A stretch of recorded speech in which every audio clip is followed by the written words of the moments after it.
Ya, halo anak-anak, selamat pagi. Jadi kita sekarang masuk di subtema 2 ya, membangun masyarakat sejahtera. Jadi kita masuk di pembelajaran 1 di halaman 45 ya, di buku cetaknya di halaman 45. Jadi membangun masyarakat sejahtera. Oke, jadi di sini di awal pembelajaran ini, di sini ada memperlihatkan ibu-ibu yang sedang membatik, kegiatan membatik. Oke, kita baca apa sih cerita dari kegiatan yang mereka lakukan ini. Oke, kita baca di atas ya. Minggu siang, Siti ikut ibunya ke balai desa. Ibu Siti bersama ibu PKK lainnya hendak mengikuti pelatihan membatik. Pelatihan membatik diprogramkan oleh pemerintah desa tempat tinggal Siti. Pelatihan diadakan dengan tujuan untuk meningkatkan kesejahteraan masyarakat desa.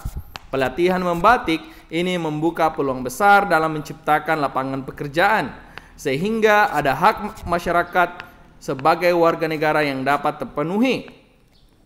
Hak yang dapat terpenuhi yaitu hak atas pekerjaan dan penghidupan layak bagi kemanusiaan. Jadi ini kita berbicara tentang hak di dalam ini ya.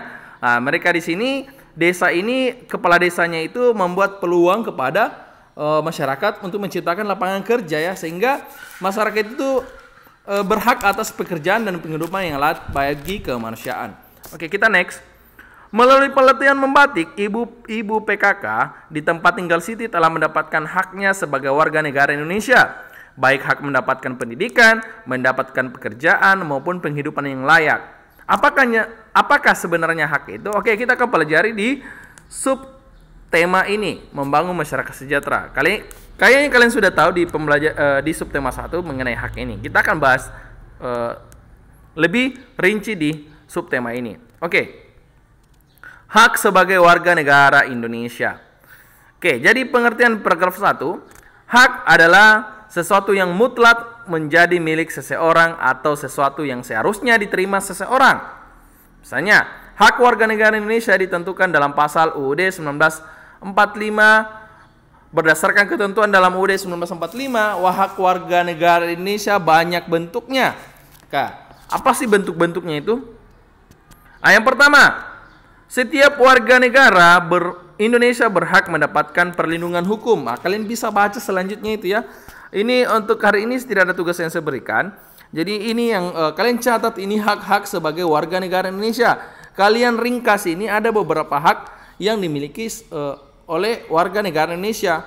Salah satunya yang tadi yang saya bacakan, paragraf kedua ini, setiap warga negara berhak mendapatkan perlindungan hukum. Untuk kalimat-kalimat seterusnya kalian bisa baca selanjutnya. Kemudian, selain itu, setiap warga negara berhak atas pekerjaan dan penghidupan yang layak. Kita sudah baca di yang tadi mengenai bahwa hak warga negara itu adalah berhak mendapatkan pekerjaan dan penghidupan yang layak. Hak ini seperti yang telah itu tadi kita baca ya. Jadi itu mereka melakukan penelitian. Oke, selanjutnya. Ini ada seorang guru yang mengajar kepada siswanya. Ini berbicara pasti pendidikan. Oke. Satu lagi hak warga negara yang tidak kalah pentingnya untuk mencapai tujuan nasional Indonesia, yaitu hak memperoleh pendidikan dan pengajaran. Pemenuhan hak warga negara Indonesia ini dapat mencerdaskan kehidupan bangsa yang merupakan salah satu tujuan nasional Indonesia. Jadi ini hak untuk menerima pendidikan di sini. Itu merupakan hak-hak yang dimiliki oleh warga negara Indonesia. Oke, kalian bisa catat ini hal-hal penting ini karena merupakan hal-hal penting biasa masuk di ujian dan lain sebagainya. Jadi di sini selanjutnya masih banyak hak warga negara Indonesia yang lainnya yang ditetapkan dalam UUD 1945. Oke, kalian bisa cari sendiri referensinya.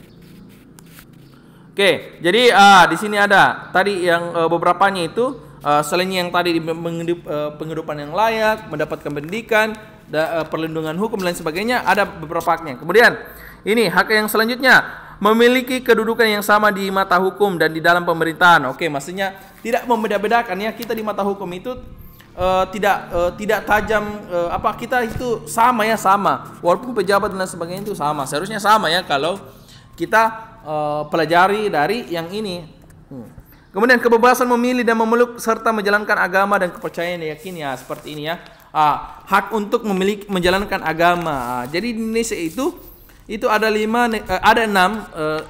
agama yang diakui sekarang, dan itu kita tidak boleh menghalangi agama-agama yang dijalankan oleh misalnya ada yang berbeda agama, itu tidak boleh melarang mereka ya. Jadi itu ada kebebasan memilih dan sebagainya. Kemudian mempertahankan wilayah negara kesatuan Republik Indonesia dari serangan musuh. Oke, itu merupakan hak juga ya. Kemudian serta kebebasan berserikat, berkumpul dan mengeluarkan pendapat, ini juga hak untuk mengeluarkan pendapat secara lisan dan tulisan sesuai UUD 1945. Tapi jangan asal mengeluarkan pembicaraannya asal bicara saja, mengeluarkan tanpa berpikir ya. Harus juga berbicara sesuai dengan tata krama ya, jangan asal bicara kotor dan sebagainya. Oke. Itu merupakan hak-hak yang dimiliki oleh warga negara. Kalian bisa catat tadi hal-hal penting dalamnya, karena saya tidak kasih tugas hari ini. Jadi kalian catat saja hal-hal yang Bapak sudah jelaskan tadi. Oke, jadi di sini lagi teks yang telah disajikan di atas merupakan jenis teks non-fiksi, yaitu teks atau tulisan yang dibuat berdasarkan fakta, realita atau hal-hal yang benar-benar terjadi. Ini catat juga ya, bahwa teks non-fiksi itu merupakan teks yang berdasarkan fakta, realita atau hal-hal yang benar terjadi. Jadi ini kita baca tadi ini merupakan sudah benar ya, ini hak-hak yang dimiliki oleh warga negara. Itu non-fiksi. Kalau fiksi itu berarti fiksi itu bicara tentang dongeng dan sebagainya, itu fiksi. Tapi ini non-fiksi berarti ini bukan cuma cerita-cerita, tapi ini berdasarkan fakta yang ada. Dalam setiap paragraf itu terdapat gagasan utama, baik tertulis maupun tersirat. Ini ada setiap paragraf itu memiliki gagasan utama di dalamnya. Oke, ini kalian bisa catat saja sini ini dan sebagainya. Kalimat utama dan sebagainya kalian bisa kalian kerjakan juga di bukumu. Tapi tidak usah ya, karena saya bilang tadi hari ini tidak ada tugas. Saya cuma kasih pembelajaran menjelaskan hal-hal penting di dalam subtema pembelajaran subtema 2 pembelajaran 1 ini. Oke, kali ini kalian sudah dikasih ini kemarin tugasmu yang seperti ini ya. Kemarin saya sudah kasih mengenai yang ini. Oke.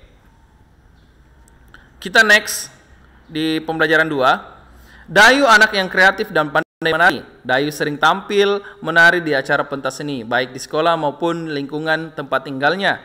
Kali ini Dayu akan mengikuti lomba tari dalam rangka memperingati Hari Ulang Tahun Republik Indonesia. Dayu akan menarikan tari tunggal bertema kepahlawanan. Apakah yang dimaksud tari tunggal? Oke, jadi tari tunggal itu adalah tari yang dimainkan oleh satu orang saja ya, sendiri. Ini yang dimainkan oleh oleh si Dayu ini. Jadi dia menarikan tari tunggal pada acara Hari Kemerdekaan Republik Indonesia. Oke, jadi Indonesia kaya akan budaya, diantaranya karya tari. Ya, jadi karya tari itu banyak jenisnya. Jadi ada 3 jenis tari kreasi, yaitu tari kreasi daerah, tradisional, tari kreasi modern, dan tari kreasi kontemporer. Kalian bisa baca sendiri pengertian dari setiap tari-tari itu, jenis-jenisnya, jenis tersebut. Dan itu merupakan perbedaannya sangat berbeda dari tari-tari yang dijelaskan tadi itu. Jadi itu merupakan, jadi bentuk tari kreasi dapat berupa bentuk tari tunggal yang kita sudah ceritakan tadi, tari berpasangan dan tari kelompok. Oke, jadi kalau di sini tari tunggal sudah saya jelaskan tadi bahwa tari yang diperagakan oleh seorang penari atau satu orang. Tari berpasangan itu tari yang diperagakan oleh 2 orang penari. Ada pasangannya berarti 2 orang. Kalau tari kelompok berarti lebih dari 2 orang. Ya itu pengertiannya. Jadi sudah kalian bisa catat ya, catat tadi ini 3 jenis tari kreasi, catat di buku catatanmu. Kemudian ini bentuk area seri tari itu kalian juga catat supaya kalian paham ya, catat di buku catatanmu supaya kalian paham mengenai pembelajaran kita. Oke, jadi itu ya, ini ada di halaman 54 di sini ada beberapa contoh tari-tari yang tadi itu. Ini berdasarkan bentuknya tadi ya, ini tari tunggal. Ini dimainkan seperti satu orang. Contohnya tari merak. Ini dimainkan oleh seseorang. Kemudian ini juga beberapa jenis tari tunggal. tari pendek dari Bali, tari kandangan dari Jawa Barat, tari kelana topeng dari Yogyakarta, tari remo dari Jawa Timur. Itu merupakan tari jenis tari yang dimainkan oleh tunggal ya, bentuk tari tunggal. Oke, itu anunya ya, mengenai tari-tarian. Oke, di sini ada lagi tugas, tapi hari ini saya tidak kasih tugas. Itu saja, saya cuma catat mengenai yang kita pelajari tadi itu, mengenai apa yang saya sudah jelaskan mengenai tarian dan sebagainya. Jadi ini ya harus kalian tulis tadi, ini contoh-contohnya tari tunggal. Ini ada 5 contoh: tari merak, tari pendek dari Bali, tari kondangan dari dari Jawa Barat, tari kelana topeng dari Yogyakarta, dan tari remo dari Jawa Timur. Oke, kalian bisa catat itu ya. Beginilah bentuknya dimainkan oleh mungkin kalau tari berpasangan dan tari kelompok ada di pembelajaran berikutnya. Oke, sampai sini pembelajaran kita pada hari ini. Saya harap anakku catat dan simak baik-baik yang Bapak jelaskan. Oke, sampai ketemu di pertemuan selanjutnya. See you, bye-bye.